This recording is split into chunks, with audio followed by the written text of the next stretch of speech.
네, 감사합니다.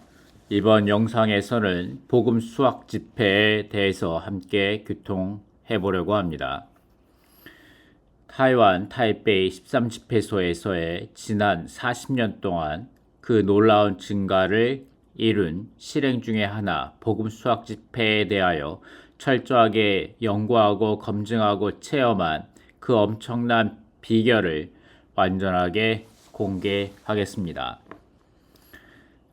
자, 13집회소는 1968년부터 볼 수 있습니다. 여기 이게 대북시 행정지역이고 행정구역이고 여기 맨 밑에 남쪽에 원문산구라고 있죠. 여기가 대북시 13집회소가 위치해 있는 곳입니다. 1968년 대북시의 행정구역 개편으로 인하여 원래는 직매의 읍내이었던 곳이 대북시 직매의 구로 편입되었습니다. 직매의 구. 그래서 나중에는 원산구가 되었죠. 문산구입니다. 이에 직매의 교회가 대북시 교회 제13집회소가 되었습니다. 그러면서 현재의 시커우 집회소 장소가 그때 집회소 자리이며 1975년에 약 70명의 성도가 있었습니다.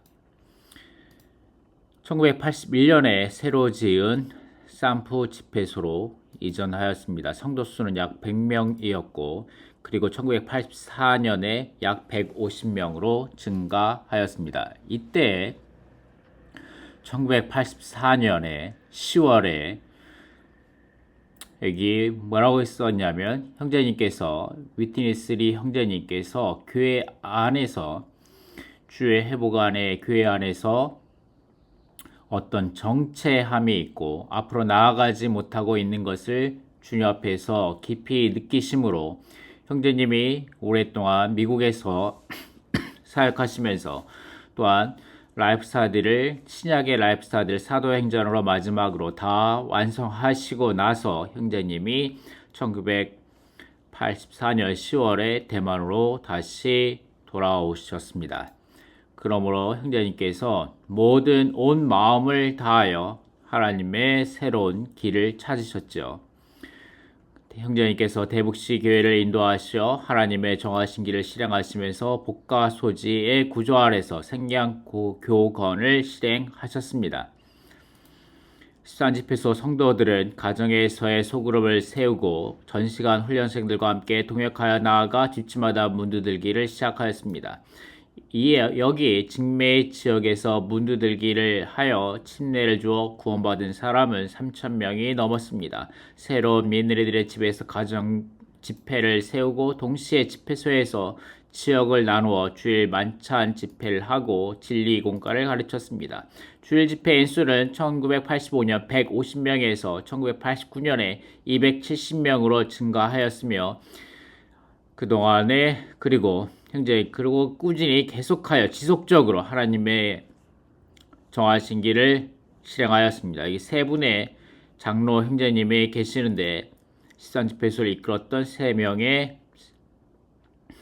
장로 형제님입니다. 여기 정신화 형제님, 그 다음에 여기 위홍씨 형제님, 리신허 형제님, 이렇게 세 분이서 장로 형제님께서 함께 자주 모이시면서 함께 먼저 섞이시고 위트니스리 형제님의 하나님의 정하신 길에 대하여 함께 동일한 부담과 동일한 나팔과 동일한 실행으로 함께 시산집회소를 이끌어 가셨습니다. 중심에서부터 바깥 원으로 그리고 한 무리의 젊은 직장인 형제들이 섞여져 들어와 온전케 하는 훈련을 세웠으며 심지어는 이분들께서 한국에 2차례 정도 방문하셨죠.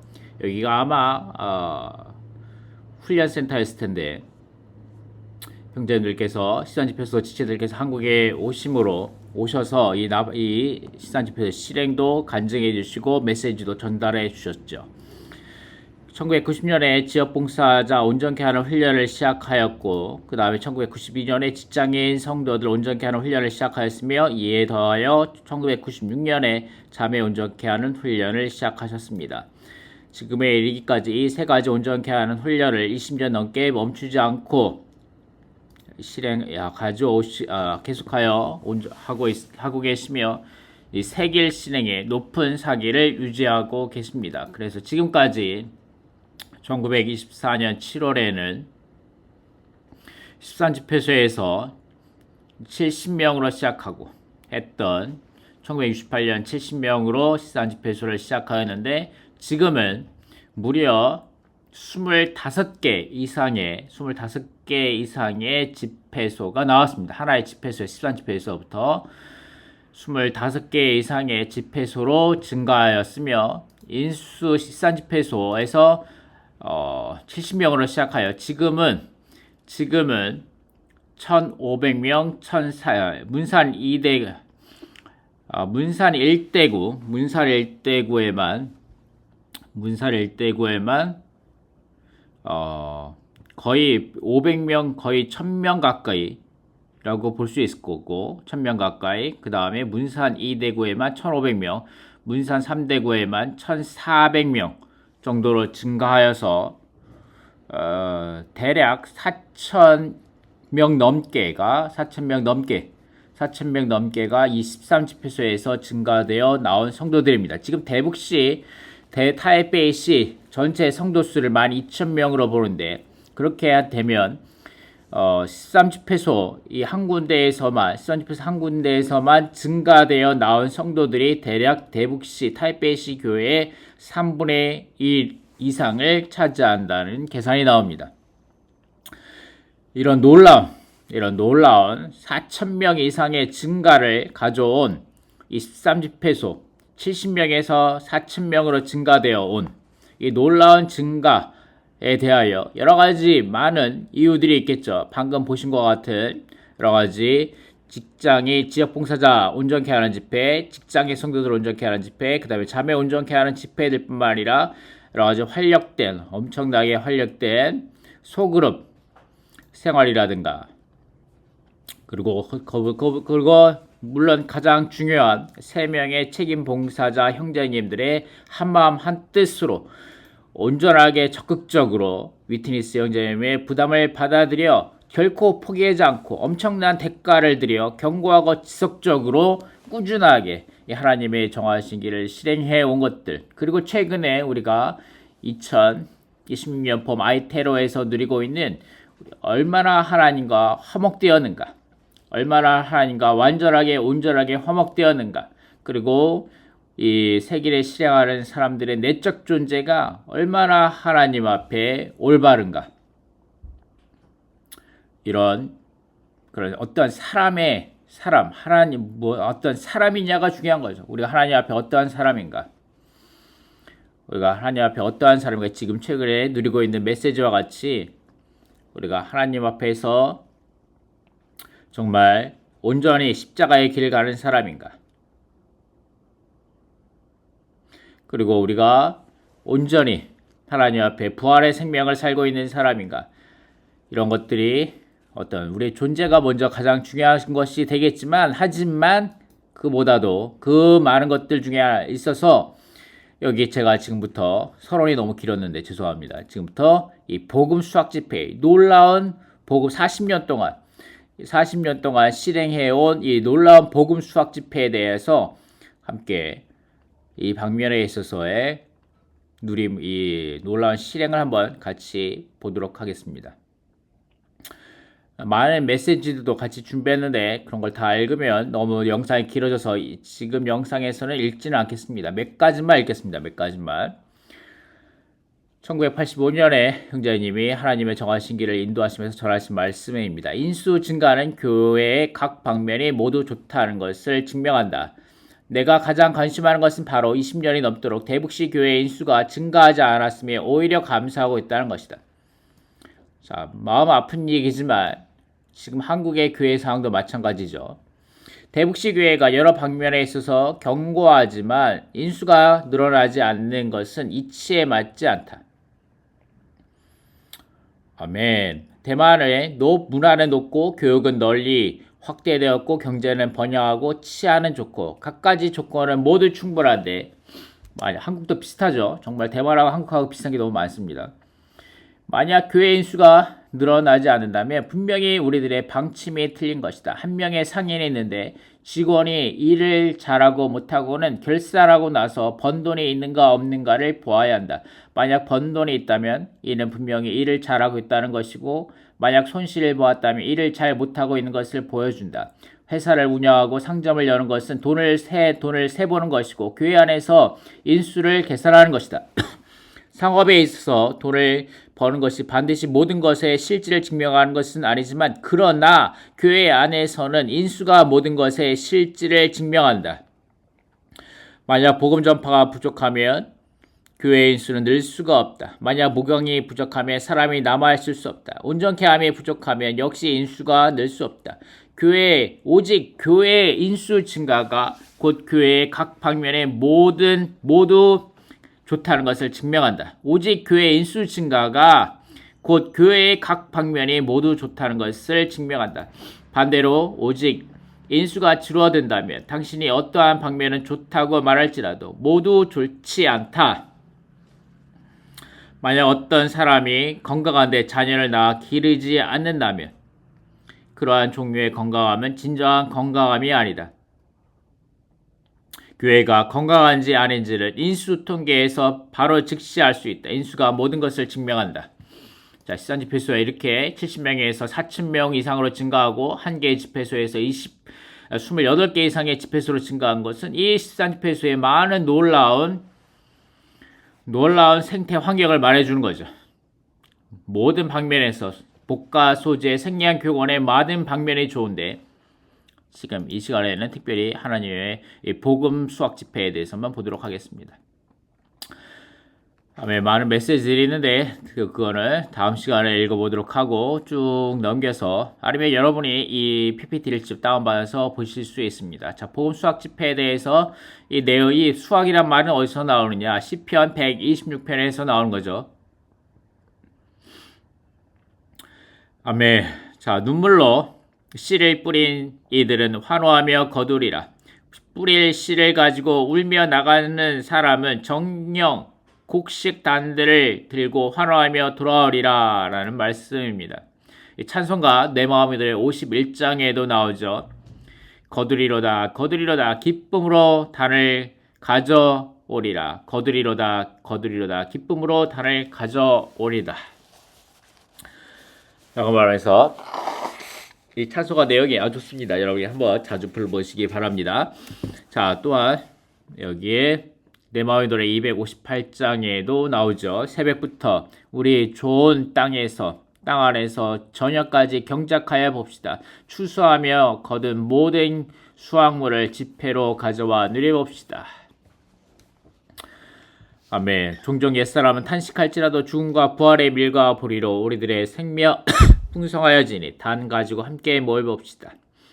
이런 찬송가도 있는데 어쨌든 이 복음 수학 집회는 예전에 우리가 어떤 복음 집회와 같이 오늘 여기 매달 며칠에 복음 집회가 있습니다. 형제자매들 그때 사람들을 초대해서 우리가 또 말씀을 잘 전하시는 어떤 형제님을 초대하여 복음 메시지를 전할 것입니다 하면서 어느 날 갑자기 하는 것이 아니라 갑자기 복음에 대하여 우리가 수고하는 것이 아니라 평상시부터 계속하여 우리가 씨를 뿌리고 물을 붓고 여기 말씀에 나오죠. 고린도전서 3장 6절 말씀과 같이 나는 심었고 아볼로는 물을 주었습니다. 그러나 하나님께서 자라게 하셨습니다. 라는 말씀과 같이 우리가 씨앗을 뿌리고 말씀의 씨앗을 뿌리고 계속해서 심고 계속해서 물을 주고 영양분을 주고 그리고 잘 자랄 수 있도록 도와주고 거름도 매주고 하면서 평상시에 우리가 꾸준하게 복음에 수고하는 것입니다.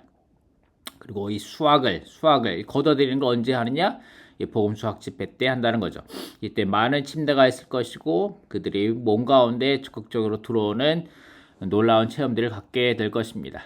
자, 계속해서 이런 메시지들이 있는데 이것도 하나만 읽어보겠습니다. 주님이 나를 이 나라에 보내셨을 때 나는 사람들에게 그리스도를 누리는 법을 말함으로써 보다 깊은 진리에 관한 많은 메시지를 전했다. 초기에 그들은 행복했다. 그러나 그들은 점차적으로 그리고 결국은 그들의 누림을 상실하였는데 그 주된 이유는 그들이 높은 대가를 지불하려 하지 않았기 때문이다. 사랑하는 성도들이여, 만일 우리가 활력되고자 한다면 참으로 대가를 지불해야 할 것이다.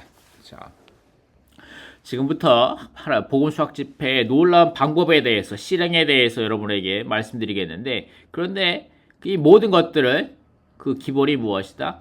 높은 대가를 지불하는 것입니다. 많은 대가를 지불하는 것입니다. 결코 복음 수학 집회 이런 하루에 이런 3시간 동안의 실행이 놀랍다 해서 다 똑같이 되는 것이 아니라 우리가 많은 대가를 기꺼이 주님 앞에 헌신함으로 대가를 지불하고자 하는 그 자원함이 있어야 될 것입니다. 아멘. 자, 이런 메시지들은 다음에 읽도록 하겠습니다. 단순히 복음 전파를 통하여서만으로도 교회는 부흥을 얻을 수 있다. 복음 전파를 통해서 교회는 불 붙여질 수 있다. 이것은 확실히 도움이 된다. 우리가 진실로 기도부터 시작하여 지속적으로 앞으로 나아가며 배움과 영과 훈련이 있기를 바랍니다. 자, 지금부터 시작하겠습니다. 복음 수학 집회 초대장부터 만듭니다. 이렇게 여러 주위 사람들에게 이렇게 복음 수학 집회 초청장을 만드는 거죠. 여기 몇 가지 번역한 것이 있는데 주제가 매번 다릅니다.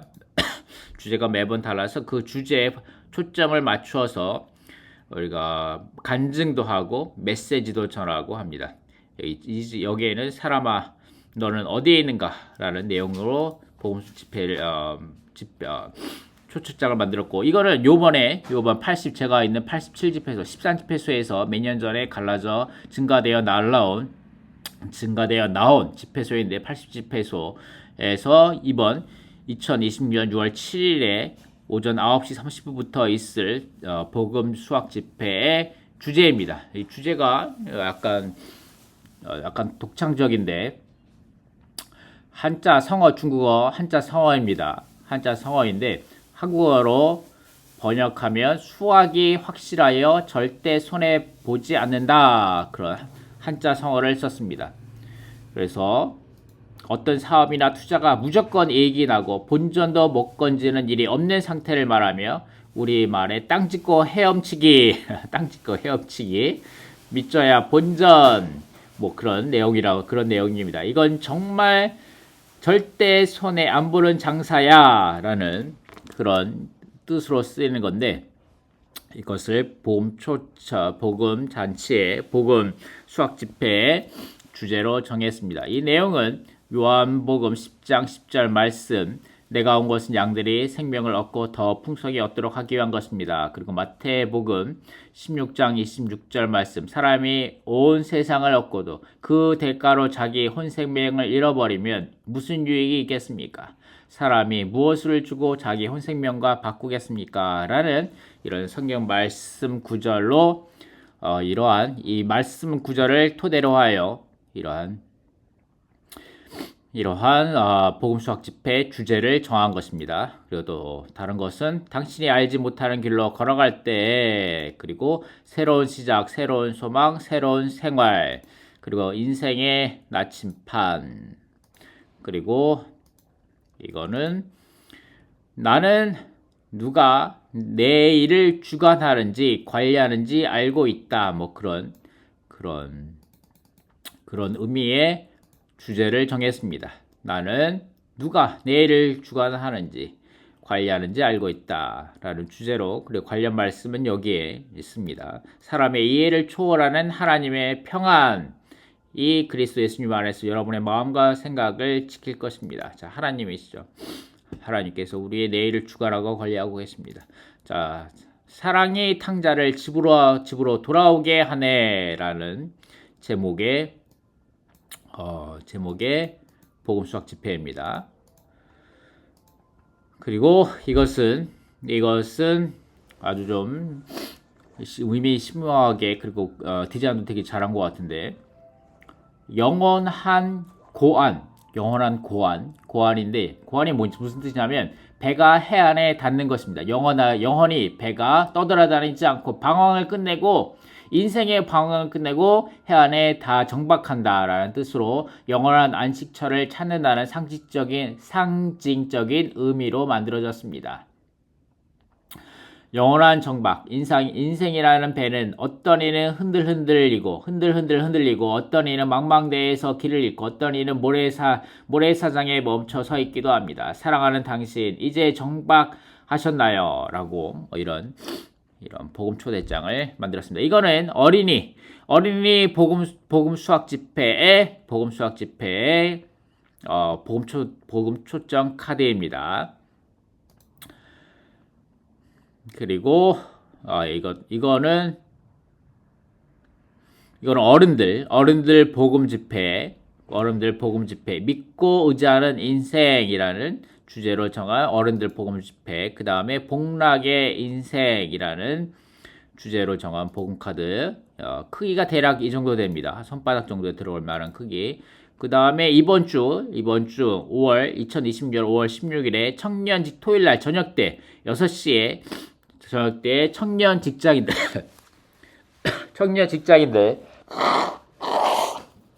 죄송합니다. 청년 직장인들 복음 수학 집회가 있습니다. 복음 수학 집회의 초대장이 되겠습니다. 자, 이것은 예전에 한국의 어떤 교회에서 만들었던 복음 수학 집회 초대장이었습니다.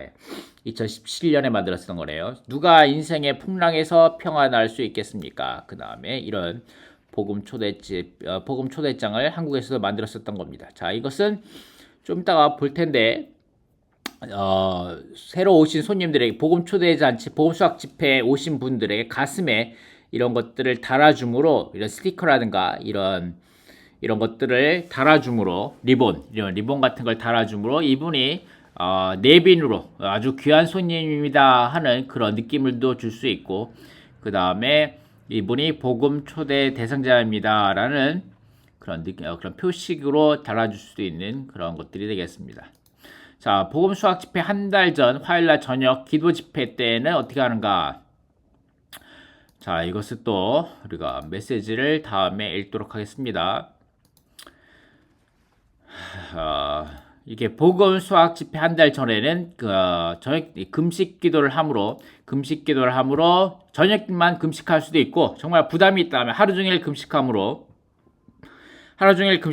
화요일날 저녁 때 기도 집회를 합니다. 화요일날 저녁 때 기도 집회 때 모여가지고 자, 이제 선포를 하는 겁니다. 믿음의 선포를 하는 겁니다. 권위의 기도를 함으로 믿음의 선포를 하는 겁니다. 이게 77집회소의 기본 성도 인수인데, 이게 소지역이고, 여기 87집회소 소지역이고, 1, 2, 3, 4, 5, 6 소지역마다의 기본 인수고, 그 다음에 복음 친구들을 포함해서 몇 명이 올 것이다. 그때 몇 명이 올 것이다 라고 적은 것이고, 어린이들이 몇 명이 올 것이다. 그 다음에 우리는 그때 몇 명 한 달 후에 복음 수학 집회 때 몇 명 침례를 줄 것이다 하고 믿음의 선포로 숫자를 적은 것입니다. 자, 이렇게 숫자를 적고, 그 다음에 이 책임 형제님께서 이런 것들, 이 복음 수학 집회에 대하여 부담의 강화에 교통을 해주시고, 이런 것에 대해서, 그 다음에 또 형제들이 쭉 기도하죠. 형제님들이 쭉 기도합니다. 복음 수학 집회에 대해서, 우리가 선포한 인수에 대해서 기도하죠. 이렇게 함께 자매님들도 물론 같이 기도하는 겁니다. 기도하고 나서 다시 형제님이 말합니다. 이 숫자가 마음에 드십니까? 여러분의 이렇게 칠판에 적은 숫자가 마음에 드십니까? 여러분의 믿음이 이거밖에 안 됩니까? 하고 이렇게 강화를 하면 이제 형제 자매님들이 나와가지고 이제 또 부담에 따라서 이 숫자를 더 높이는 겁니다. 또 심지어는 자매들이 나와가지고 기존의 숫자를 싹싹 지우고 다시 더 높은 숫자를 적는 겁니다. 아멘, 할렐루야. 우리는 더 커다란 부담, 더 높은 증가를 이뤄내겠습니다 하고 주님 앞에서 기도함으로 복음을 함께 다시 높은 숫자를 적함으로 다시 선포하는 거죠. 이렇게 형제 자매들이 기도 집회 때도 이렇게 많이 옵니다. 자, 그 다음에 우리는 권위의 기도, 최근에 2026년 봄 아이테로 때 우리가 권위의 기도에 대해서 배웠는데 우리가 권위의 기도라는 겁니다. 다음에 주님께 이 숫자를 이 사람들이 오게 해주십시오라고 다만 주님 앞에 이렇게 간구하는 기도뿐만 아니라 우리가 주님에게 그리고 사탄에게 그리고 모든 우주의 만물에게 명령의 기도를 하는 것입니다. 하늘에 속한 권위의 기도를 할 수 있어야 하는 것입니다. 우리는 또 이런 복음을 위하여 자신을 정결케 해야 할 것이고 이웃과 친구들을 대대적으로 초대하며 신방을 가야 할 것입니다. 아멘. 그리고 관련 메시지를 쭉 넘어가서 또 이렇게 복음의 인수를 적는 겁니다.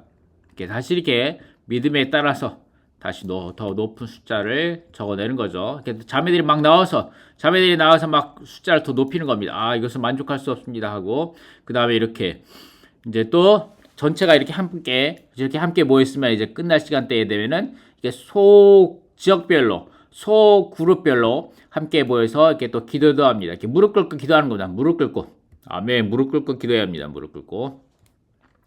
자, 그런 다음에 또 한 달 전 월요일 저녁 집회에는 봉사 집회를 합니다. 봉사 집회를 어떻게 할 것인가에 대해서 복음 수학 집회 때 봉사를 어떻게 보통은 A팀과 B팀으로 나눠집니다. A팀과 B팀으로 나눠서 A팀이 복음 집회 하는 날에는 A팀은 전적으로 복음 친구들을 데리고 오는 것만을 관심하고 그 다음에 복음 집회 때 그리고 복음 집회 끝나고 나서도 전적으로 오직 복음 친구들에게만 초점을 맞춰서 합니다.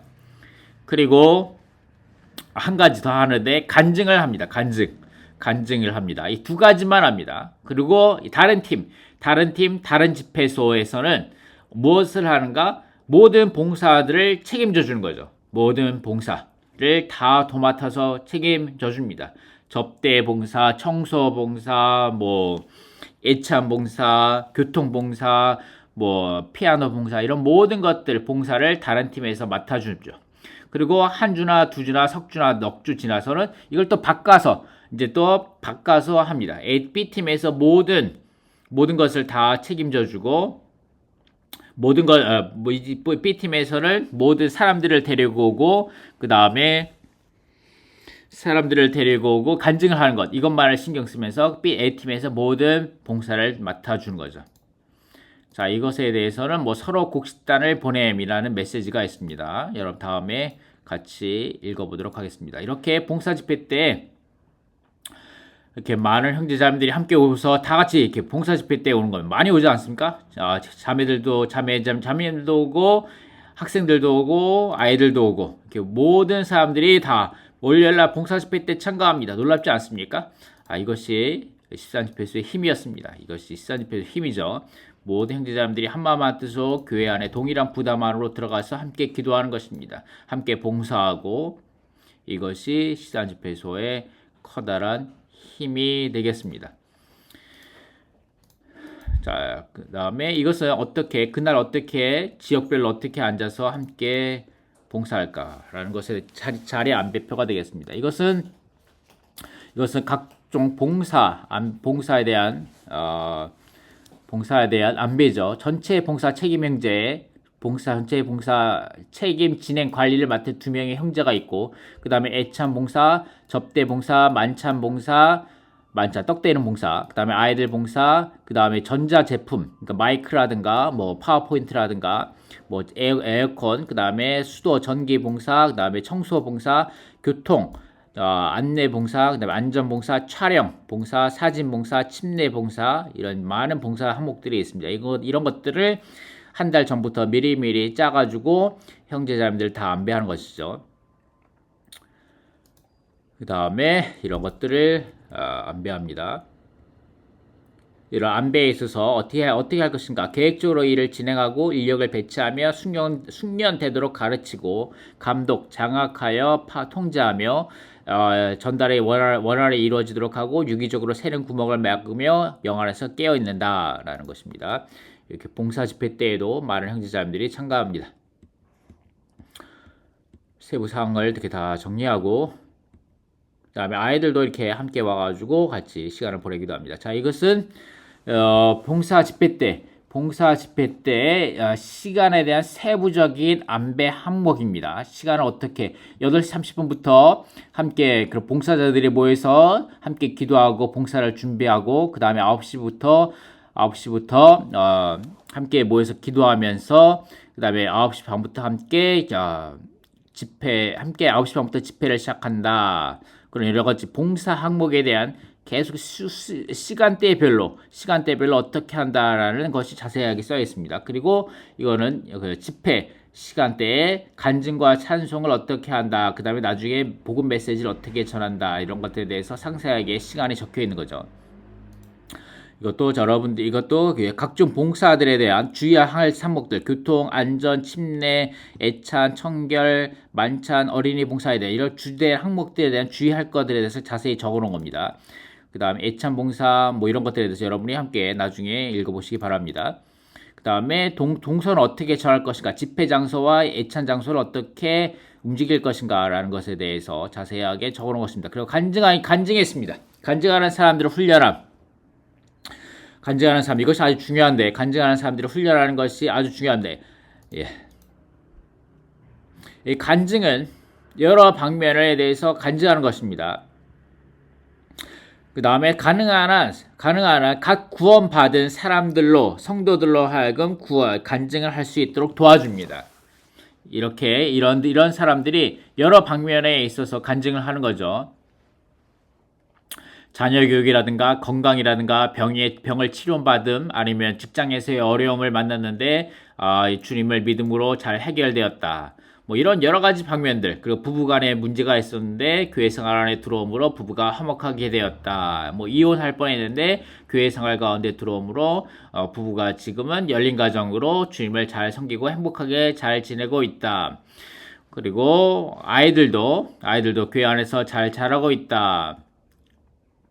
이런 여러 가지 방면들, 온갖 가정 방면들, 교회 안에서 만나가지고 어떻게 해서 행복하게 결혼해가지고 지금은 아주 행복하게 잘 살고 있습니다. 그럼 각가지 방면들을 쭉 교통하는 겁니다. 쭉 간증하는 거죠. 그렇기 때문에 많은 사람들이 집회에 왔을 때 그들이 이런 방면에 있어서 자기에게 딱 맞는 간증을 듣고 그들이 도움을 얻고 주님을 만날 수 있도록 도와주는 것입니다. 그리고 이렇게 새로운 사람들이 간증을 함으로 말미암아 그들이 많은 사람들에게 자신이 구원받은 간증을 함으로 그들이 구원에 있어서 분명해지고 확신이 넘치게 되며, 그리고 또 한 가지 뭐냐면 그들이 누구나 이제 앞으로 누구를 만나든 어느 곳에 있든 이런 복음 집회 때문에 복음 수학 집회 때만이 아니라 그들이 어떤 곳에서나 소그룹 때든가 아니면 야외 섞임 때에 나가서 1박 2일 야외 섞임 때 나가가지고 저녁 먹고 나서 그때 섞일 때라든가 어느 때에서나 어느 곳에서나 형제 자매님들이 조리 있게 시간에 맞춰서 딱 3분 5분 딱 시간에 맞춰서 구원 간증을 할 수 있도록 예비되고 준비되는 것입니다. 훈련되는 거죠. 이게 아주 중요한 내용입니다. 자, 이렇게 아이들도 이렇게 2주 전부터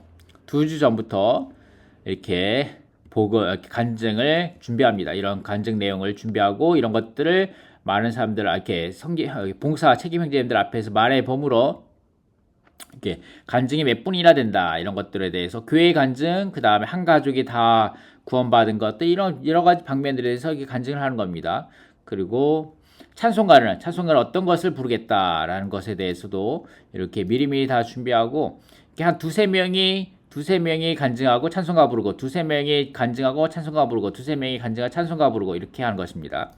그 다음에 이렇게 이번엔 4명의 청년 직장인들이 함께 교회 생활 가운데서 얼마나 잘 행복하게 살고 있는가라는 것에 대해서 간증하는 것이고, 이렇게 또 간증하는 부분에서 좀 부족하다 그러면 이렇게 수정도 해주고 이렇게 간증문을 검토해 주는 것입니다. 이렇게 책임 형제님들이 이런 시간을 거의 2주 동안 매일 저녁마다 2주 동안 매일 저녁마다 함께 집회소에 모여가지고 이렇게 훈련하는 시간들을 갖습니다. 이것이 정말 복음 수학 집회 때 아주 중요한 내용이 되겠습니다. 지금 자매님이 간증하다가 자꾸 약간 지적을 받았나 봐요. 그래서 쑥스러운지 얼굴을 감싸고 있죠. 그래서 간증이 아주 중요하다. 그래서 복음 친구가 우리에게 올 때 그는 복음 메시지에는 강한 인상을 받지 못할 수 있지만 그가 들은 간증들은 결코 잊지 못할 것입니다. 왜냐하면 이러한 간증들에는 주관적인 체험이 가득하기 때문입니다. 복음 메시지가 사람 속으로 들어가지 않을지라도 성도들의 간증은 항상 사람들을 관통합니다. 라는 메시지가 있죠. 자, 그래서 간증을 한 5주, 6주 전부터, 이번에 복음 수학 집회 5주, 6주 전부터 미리 누가 간증할 건지 가능한 새로운 사람들을 위주로 간증을 할 사람들을 선발합니다. 그 다음에 간증 원고를 작성하고 그리고 2주 전부터는 간증을 매일매일 저녁마다 이렇게 집회소에 와서 매일매일 준비합니다. 나중에는 원고를 보지 않고 거의 암기해서 청중들을 바라보면서 얘기할 수 있도록 이렇게 준비하는 거죠. 그들 존재 안에 새겨지도록 간증하는 것입니다. 그 다음에 이렇게 기도와 그 다음에 봉사, 그 다음에 간증 이 세 가지가 준비되었다면 이제 계속적으로 나가서 복음을 전해야 합니다. 자, 여기 아주 놀라운 말씀이 있는데 누가복음 14장 23절 말씀입니다. 주인이 노예에게 큰 길과 울타리 쪽으로 나가서 억지로라도 사람들을 데려다가 나의 집을 채우도록 하여라 라는 말씀이 있습니다. 아멘. 그 노예가 주인님 분배하신 대로 다 하였습니다. 그러나 아직도 자리가 남아 있습니다. 라고 말하니까 주님께서 이렇게 말씀하신 거죠. 억지로라도 길거리로 나가서 억지로라도 사람들을 데려다가 나의 집을 채우라 라고 말합니다. 억지로라도 우리는 사람들을 억지로라도 나가서 억지로라도 우리 복음 수학 집회에 사람들을 채워야 합니다. 이렇게 좀 사진이 어두운데 여기 사람이 한 명 있습니다. 사람이 한 명 있고 이 두 자매님이 저녁 때 공원에 나가가지고 복음을 전하는 모습도 이렇게 있습니다. 사람들의 명부를 작성함으로써 우리 자신을 예배해야 합니다. 사람들의 명분, 명단을 작성하는 거죠. 우리 친구들과 이웃들과 회사 동료들과 학교 친구들과 오랫동안 집회에 오지 않은 사람들 이런 모든 사람들의 명단을 작성해서 그들을 놓고 기도해야 합니다. 그리고 또 나가서 복음을 전파해야 되죠. 이렇게 복음지를 사용해서 우리가 길거리 복음 일정표입니다. 이렇게 매일매일 나와가지고 장소마다 이렇게 청년 직장이라든가 아니면 소그룹이라든가 소지역이라든가 이렇게 돌아가면서 복음을 전하고 또 활력 그룹의 신방으로 이렇게 사람들을 찾아가야 합니다. 아멘. 자, 그 다음에 찬송 전람 준비가 있습니다. 어린이들도 이렇게 찬송 전람 준비를 하고, 그 다음에 청년 직장인들도, 그 다음에 할아버지 할머니들도 찬송가 전람 준비를 합니다. 그러므로 이렇게 하고, 그 다음에 집회소 청소 정리 준비, 집회 전날, 복음 수학 집회 전날 오후 4시에 합니다. 이렇게 와가지고 집회소를 깨끗하게 청소하고 화장실도 청소하고 집회의 의자를 이렇게 깨끗하게 배려하는 거죠. 그 다음에 저녁 때 되면 떡을 어떻게 이날 많은 사람들이 오는데 떡을 어떻게 배불할 것인가, 떡 따는 만찬 봉사를 어떻게 할 것인가 예행 연습을 하고 그 다음에 여기 예찬 구역도 깨끗하게 정리해 놓습니다. 미리미리 준비해 놓고 이렇게 침례탕도 이렇게 준비합니다. 침례탕도 이렇게 준비하고 그 다음에 다음날 어디에 앉을까 좌석 배치도 이렇게 미리미리 계획하고 준비합니다. 이것도 집회와 예찬 구역을 어떻게 나눌 것이고 어떻게 동선을 짤 것인가에 대해서 미리미리 준비하는 것이고 집회 당일날의 시간에 대해서 하나하나 안배한 것입니다. 그 다음에 저녁이 되면 간증, 찬송, 최종 점검이 있습니다. 이렇게 정확하게 시간을 다시 다 짜가지고 정확하게 시간을 다시 최종 연습을 하는 겁니다. 그 다음에 찬송가 전람 연습도 다시 하고요. 그래서 그날 저녁 때에는 그날 복음 수학 집회 전날 복음 수학 집회 전날에는 이렇게 최종적으로 시간에 대해서 다시 한번 성도들에게 확인 메시지들도 카톡 같은 거로 메시지도 보내고 어린이 봉사를 몇 시부터 어떻게 하겠습니다 라는 시간에 대해서 성도들에게 카톡으로 다시 시간을 메시지를 정확하게 다시 보여줍니다. 그리고 중요 사항에 대해서 집회 때 어떻게 해야 합니다 라는 중요 사항들에 대해서 이렇게 미리 광고합니다. 집회 때 일찍 와서 자리에 착석해 주십시오. 그 다음에 집회 때 미리 찬송가를 부르고 영을 해방하여 주십시오. 집회에 집중하여 주십시오. 복장을 단정하고 깔끔하게 입으십시오. 라는 그런 여러 가지 내용들에 대해서 미리 주의사항들에 대해서 형제자매들에게 카톡으로 보내주셔서 준비할 수 있도록 하죠. 그 다음에 침례 받을 것이니까 침례 받을 준비도 해 오시기 바랍니다. 라는 이런 광고를 올립니다. 그 다음에 이제 주일 집회, 복음 수학 집회, 주일 아침 8시 30분부터 9시까지 각종 봉사자들이 미리 모입니다. 이렇게 떡다는 봉사 만찬을 준비하는 청소년 형제자매들도 일찍 와가지고 다시 최종 리허설을 합니다. 어느 구역을 맡아가지고 어디에서 떡과 잔을 나눠주도록 하겠다라는 거 최종 연습을 하고, 그 다음에 각종 봉사, 뭐 교통이라든가 만찬이라든가 예찬이라든가 접대라든가 이런 봉사자 책임 형제들 팀별로 모여가지고 같이 기도하고, 그 다음에 미리 준비합니다. 이렇게 준비하는 모습들을 볼 수 있죠. 그 다음에 9시부터 이제 교통봉사, 안내봉사가 시작됩니다. 이렇게 밑에 바깥에 집회에서 바깥에 나가가지고 안전이라고 써있죠. 집회에서 바깥에 나가가지고 성도들이 차에서 내리면 택시에서 내리면 승용차에서 내리면은 성도들을 잘 이렇게 안내해가지고 집회소가 지하입니다. 집회소로 이쪽으로 들어가시면 됩니다. 여기면 계단으로 아니면 여기 엘리베이터 타고 들어가시면 됩니다 하고 교통봉사를 하는 거죠. 이렇게 깨끗하게 복장을 입고 안내라고 복장하고 차에서 내리면 이렇게 이제 안내봉사입니다. 안내봉사 접대라고 써 있죠. 접대봉사가 이렇게 여기 리본도 달아줍니다. 리본 귀빈이라고 써 있는 리본도 달아주고, 이 사람은 녹색 하트를 달았고, 이 자매님은 노란색 하트를 달았고, 그리고 이 형제는 빨간 하트를 달았는데, 이때에는 집회소가 네 군데 집회소가 함께 모여서 했어요. 그래가지고 각각의 집회소마다 내가 몇 집회소입니다, 나는 어떤 집회소에 속했고 어떤 집회소에서 초대받아 온 사람입니다 라는 것을 인식시키기 위해서, 그런 것을 표시하기 위해서 이렇게 색깔별로 다른 하트를 달았고, 귀빈이라는 마크도 달았고, 그 다음에 여기에 여기 뭐라고 하죠? 그걸 서명부라고 하든가, 내가 여기에 누가 서명부도 작성합니다. 이렇게 내가 오늘 집회에 와서 복음수학 집회에 왔습니다라고 하는 서명도 합니다. 그 다음에 여기에 미리 이렇게 이 사람들은 침례 봉사하는 사람들 이렇게 미리 준비해 놓고 있습니다. 이렇게 명단부라고 하든가, 아무튼간에 내가 이렇게 복음수학 집회에 왔습니다라는 이렇게 사인도 합니다. 서명도 하고, 그다음에 이 사람들에게 귀빈이라는 마크도 귀빈이라고 하는 마크도 달아주고,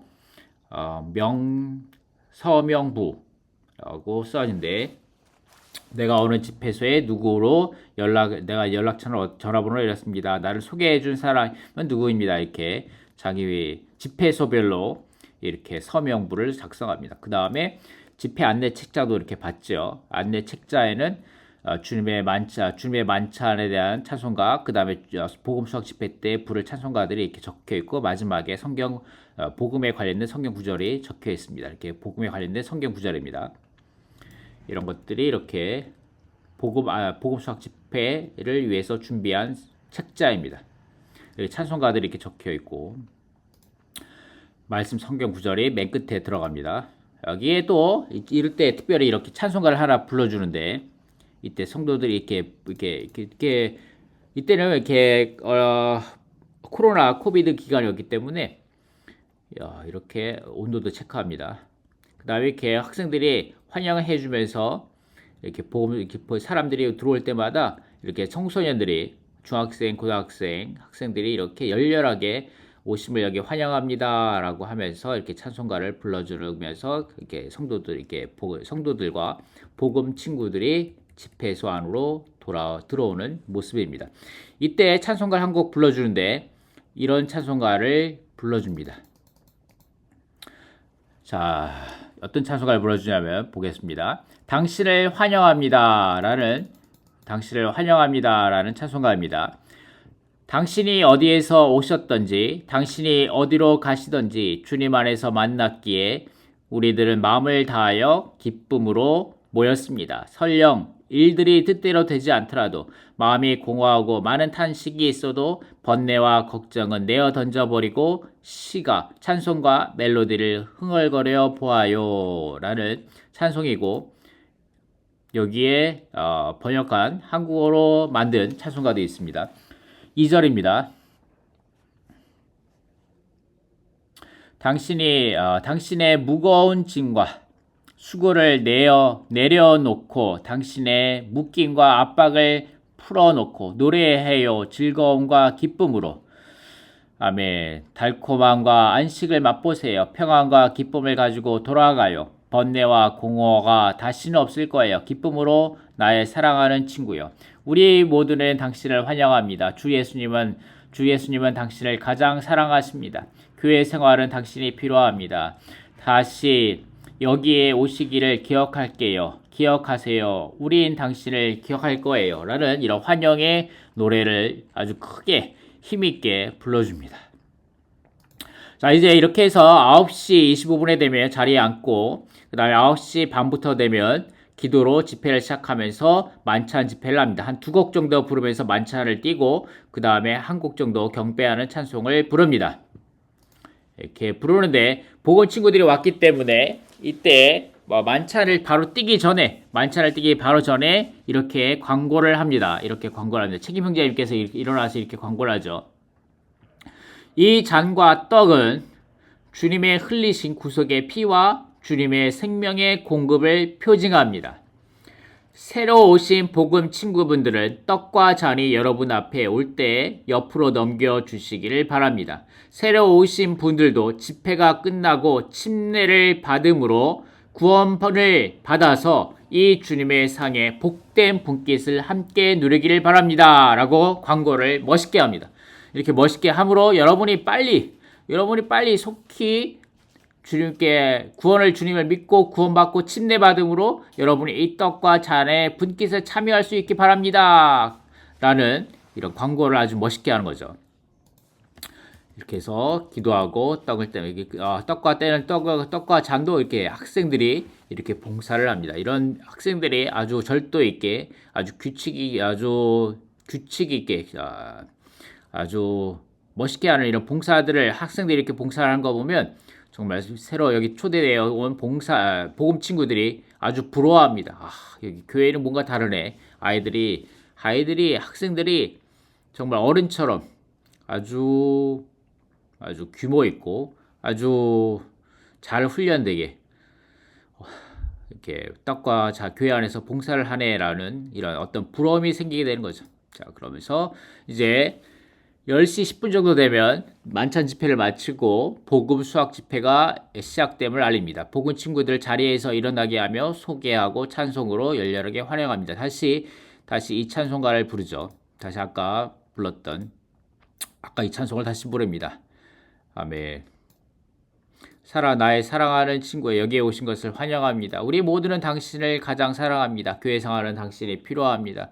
여기 모든 것이 당신 것입니다. 당신이 여기에 다시 오시길 기다릴게요. 기억하세요. 우리 모두는 당신을 그리워할 거예요. 라는 이런 찬송가를 불러주면서, 이렇게 새로 오신 복음 친구들과 그리고 그들을 초대한 형제자매들이 함께 일어나서 아멘, 이들을 열렬하게 환영하는 그런 시간을 갖습니다.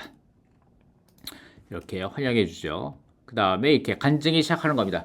간증을 한 두세 명이서 이렇게 성도들과 복음 친구들 앞에서 간증을 하고, 그 다음에 찬송가를 부르고, 그다음에 간증을 한 두세 명이서 하고, 이것이 끝나면 이 사회자가 여기에 있는데, 사회자가 이러한 간증에 대해서 정리해 주는 겁니다. 정리를 해주고 이런 간증이 어떤 것이 좋았고 어떤 것이 복음 친구들에게 많이 와닿지 않습니까? 라고 사회를 보고 그 다음에 찬송가도 인도해주고 그 다음에 다시 새로운 간증이 두세 명 하고 이렇게 돌아갑니다.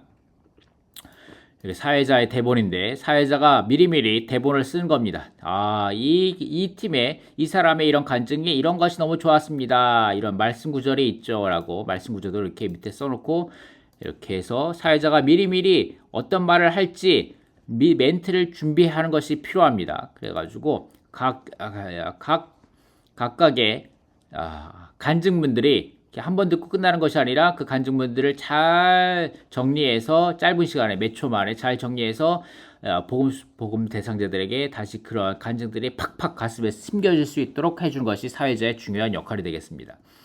자, 이제 이런 것을 할 때 한 구석에서 무엇인가가 있는데 그것이 곧 파수꾼의 기도입니다. 파수꾼의 기도. 이것이 복음 수학 집회 만찬 집회 끝나고 복음 수학 집회 시작하면서부터 끝날 때까지 어떠한 방에 들어가서 함께 기도합니다. 이렇게 3-4명이서 한 15분 정도 돌아가면 한 10분이나 15분 정도 시간을 돌아가면서 소지역별로 소그룹별로 성도들이 모여가지고 복음 수학 집회를 위해서 기도합니다. 정말 영적 전쟁의 기도를 하는 거죠.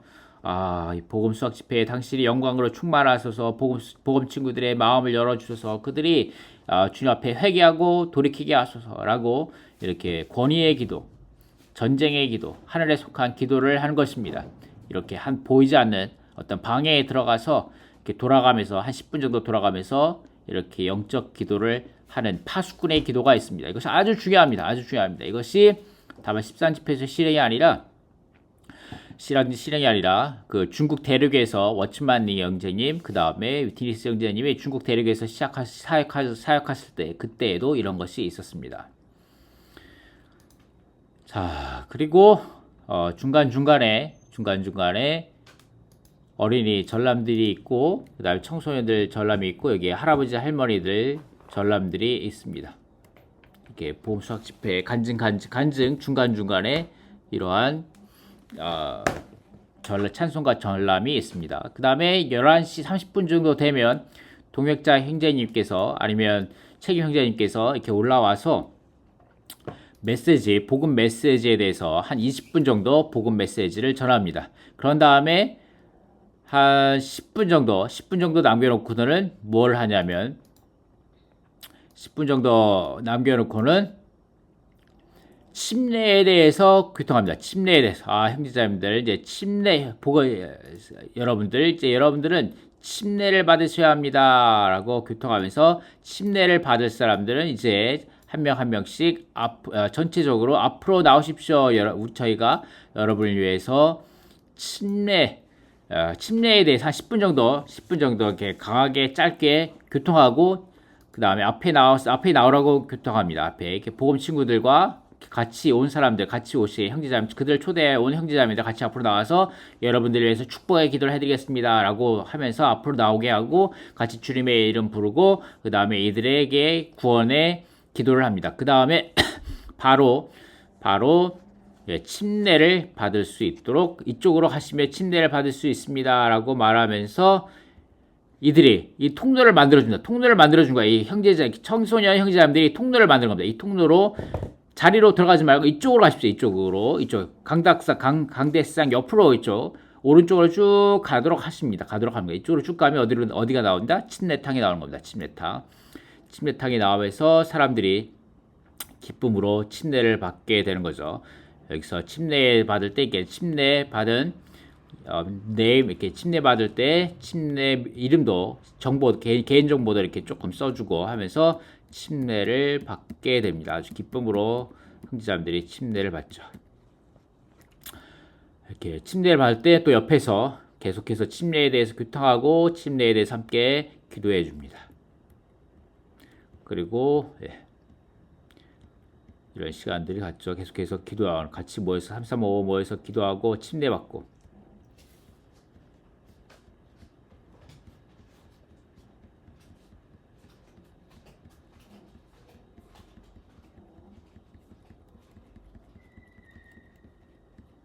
이렇게 할 때 이게 침례 명단입니다. 침례 받은 사람 명단. 한 명부터 7명. 그 다음에 여기에는 무려 거의 20명 가까이 이렇게 되는 이 정도가 침례를 받습니다. 하루에 복음수학 집회 때 이렇게 놀라 많은 사람들이 침례 받죠. 근데 이렇게 침례 받을 때, 이 사람들이 침례 받을 때 사회자가 교통합니다. 자, 이제부터 침례 받고 있는 사람들이 있는데 여러분들이 가서 보실 수도 있습니다. 그리고 여러분들이 침례 받길 권합니다. 그리고 우선은 찬송과 전람이 좀 누리겠습니다. 그 다음에 조금 있다가 점심 예찬이 있겠습니다. 라고 하면서 바로 예찬을 먹지 않도록 합니다. 바로 뭐 이렇게 예찬을 바로 먹으면 사람들이 마음이 급해져가지고 침례 받으러 가지 않아요. 침례 받으러 가지 않고 바로 예찬을 먹으러 가거든요. 그렇기 때문에 여기 시간 텀을 둡니다. 시간 텀을 두면서 그동안에 이렇게 청년들이 나와가지고 찬송가를 불러주면서 이 한면에서는 이 찬송가를 누리면서 침례 교통을 계속하고 앉아가지고 계속 성도들과 함께 새로운 사람들과 계속 같이 침례 교통을 하고 그 다음에 한면에 있어서 계속 침례를 주게 되는 거죠. 그리고 뒤쪽에서는 이제 예찬을 준비합니다. 이렇게 성도들이 예찬을 풍성하게 준비하죠. 아주 풍성하게 성도들이 한 접시 한 접시 복음 친구들을 위해서 정성스럽게 만든 음식을 뒤에서 준비합니다. 자, 여기에서 어떤 부부가 어떤 섬에서 사는데 섬에서 잡아온 랍스타를 아주 귀한 음식을 이렇게 또 이렇게 준비해 주기도 합니다. 자기들이 안 먹고 복음수학 집회 때 갖고 온 거예요. 와. 자, 이렇게 해서 놀라운 그 다음에 이렇게 시간이 좀 더 되고 침례도 어느 정도 받았다 하면 이제 예찬 봉사자들이 함께 기도하고 지금부터 식사하도록 하겠습니다. 라고 하면서 같이 예찬을 시작합니다. 근데 이렇게 예찬을 누리면서도 여전히 계속해서 3, 4, 5 이렇게 둥그렇게 앉아가지고 계속해서 침례 받으라고 계속 권유합니다. 물론 최근에는 이렇게 여러 가지 상황으로 인해서 점심을 도시락을 간단히 먹기도 하고 그 다음에 외부에 뷔페식으로 주문해서 먹기도 하는데 어쨌든 그리고 또한 어린이 봉사가 있습니다. 어린이 봉사가 따로 있습니다. 어린이들이 같이 있으면 계속 뛰어다니고 엄마 아빠들이 계속 신경 쓰고 복음 친구들이 복음 메시지에 이렇게 집중하지 못하기 때문에 이렇게 어린이들 봉사들을 따로 이렇게 복음 친구들이 어린이들도 몇 명이 올지 미리미리 파악해서 어린이 봉사를 이렇게 따로 옆에 방에서 어린이들 따로 이렇게 잘 케어해주면서 그들도 이렇게 재밌게 어린이 소그룹에 그래서 이렇게 어린이들이 또 다음에 또 어린이 소그룹에 올 수 있도록 또 이렇게 하기도 합니다. 어린이들은 같이 예찬을 누리지 않고 어린이들과 같이 예찬을 누리면 되게 좀 이렇게 소란스럽고 주의가 흐트러지기 때문에 어린이들은 이 어린이 방에서 이렇게 방 안에서 따로 식사를 합니다. 피자라든가 뭐 이런 음식을 따로 어린이들은 위해서 따로 식사를 준비합니다. 그다음에 이렇게 예찬을 끝나게 되면 이렇게 청소년들이 또 이렇게 직접 분리수거를 하면서 뒷정리를 하기도 하죠.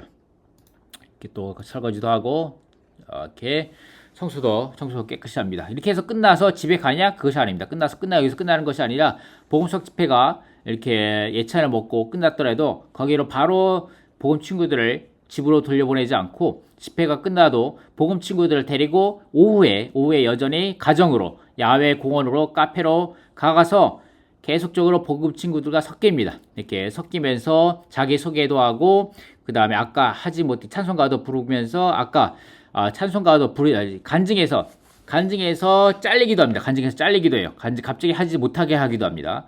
미리미리 많이 사람들을 예비한 다음에 갑자기 오늘 여러 가지 상황이나 아니 영적 흐름이라든가 그런 것이 당신이 오늘 복음 수학 집회 때 오전에 간증하는 것이 좋지 않겠습니다. 좀 죄송합니다. 라고 하기도 합니다. 자, 이런 것들을 통해서 간증하지 않은 사람들이 실족하지 않고 또 십자가를 지는 공과를 배우기도 하는 거죠. 그래서 어쨌든 그렇게 오전에 간증하지 못했던 사람들로 하여금 오후에 또 이렇게 간증할 수 있는 시간을 주기도 합니다. 이렇게 야외에 좋은 카페에 나가서 식당에 가서 이렇게 다과를 나누면서 계속해서 성도들이 자기 소개도 하고 찬송가도 부르고 계속해서 간증을 합니다. 이렇게 계속해서 복음 친구들 왔으면 복음 친구들 이렇게 자기 앞에 나와서 소개도 하고 이러면서 교회 생활의 달콤함을 소개시켜 주는 거죠. 이렇게 하면서 이 사람들이 저녁 때 또 침례 받기도 합니다. 오늘 저녁 때 오늘 사람들이 이 사람들이 또 침례 받았습니다는 이렇게 저녁 때 복음 수학 집회 당일날 저녁 때 이렇게 침례 받았다는 것이 이렇게 카톡방에 이렇게 올라오기도 합니다. 그 다음에 이렇게 또 이렇게 그거로 끝나는 게 아니라 한 주나 두 주나 석 주 지나서는 이렇게 새로운 사람들을 교회 생활 안으로 받아들이는 집회라고 하면서 이렇게 또 특별하게 그들을 환영하는 집회 시간을 마련합니다. 이런 사람들을 위해서 또 이런 것을 몇 명이나 올 것인지에 대해서 같이 연구하고 같이 교통하고 그 다음에 그들 위해서 선물도 준비하는 거죠. 이렇게 선물도 준비했는데 선물 안에는 뭐가 있냐면 예수님은 하나님의 아들이신가? 성경은 하나님의 계시인가? 그 다음에 하나님은 누구이신가? 라는 이런 이렇게 소책자를 이렇게 마련해가지고 새로운 사람들에게 이렇게 주기도 하고 이들을 전체 성도들 앞에서 소개합니다. 이렇게 왔습니다. 라고 하기도 하고 또 이렇게 메시지도 들려주기도 하죠. 이때는 특별히 어떤 책임 형제님께서 오셨는데 리오스의 형제님께서 오셔가지고 이렇게 특별한 복음에 대한 메시지도 강화시켜 주시기도 하고 또 이렇게 선물도 나눠줍니다. 그 다음에 같이 이들이 주님을 믿고 침례를 받았기 때문에 이들과 함께 또 떡을 떼는 거죠. 그 다음에 이들에 대해서 환영하는 격려의 메시지도 이렇게 합니다. 또 여전히 청소년들의 간증들이 있고 그 다음에 이렇게 또 끝나면 풍성한 예차를 누리고 합니다. 자, 여기에서 대략적으로 이렇게 복음 수학 집회가 어떠한 것인지에 대해서 함께 보았습니다. 이렇게 너무나 자세하게 하면 너무 시간이 많이 걸리기 때문에 여러분들이 이런 유튜브에 들어가시면 지난번에 어떻게 복음 수학 집회가 했었는지에 대해서 여러분이 직접 유튜브 들어가서 보실 수도 있습니다. 그리고 여기 네이버 카페에 이건 제가 만든 건데 이렇게 네이버 카페입니다. 네이버 카페인데 여러분이 그러면 이 카페에 들어가시면 여기 주소도 있는데 이 카페에 들어가시면 여기에 자세하게 복음 수학 집회에 대해서 어떻게 하는지에 대해서 관련된 메시지도 이렇게 준비되어 있습니다. 그리고 여기에 노션이라고 어떤 웹사이트가 있는데 여기에도 여러분을 위해서 이렇게 하나님의 정하신 길을 어떻게 실행할 수 있는가에 대해서 이렇게 많은 관련 자료들이 준비되어 있습니다. 여러분이 들어가서 보실 수 있습니다. 아멘. 대단히 감사합니다. 그렇죠. 대략적으로 이렇게 복음 수학 집회를 어떻게 하는지에 대해서 말씀드렸는데 다음에 계속해서 우리가 복음 수학 집회에 대해서 보다 구체적으로 자세하게 하나하나 한 항목 더 깊이 살펴보고 관련 메시지도 함께 읽어보는 시간. 그리고 간증에 대해서 여기 이렇게 간증을 많이 하는데 복음 수학 집회 때 간증을 하는데 어떻게 간증을 했는가에 대해서 간증문을 같이 여러분과 읽어보는 시간도 갖도록 하겠습니다. 긴 시간 함께 해주셔서 대단히 감사합니다. 아멘.